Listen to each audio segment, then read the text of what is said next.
So we first saw this move being made by a robot, by the Boston Dynamics robot, a new Atlas that is all electrical. And now this makes you to pose the question, is this going to be the universal movement for all robots? I mean, are many robots going to be able to move 360 degrees, which will be able to make them to be more functional than human beings? Already we have seen this with 2 Chinese robots emulating the same type of movement.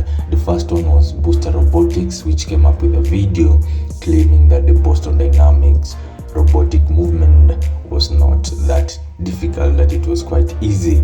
Then now we've seen Untiree G1s also doing the same type of movement. In the recently released video, you can be able to see Untiree G1 doing the same exact movement.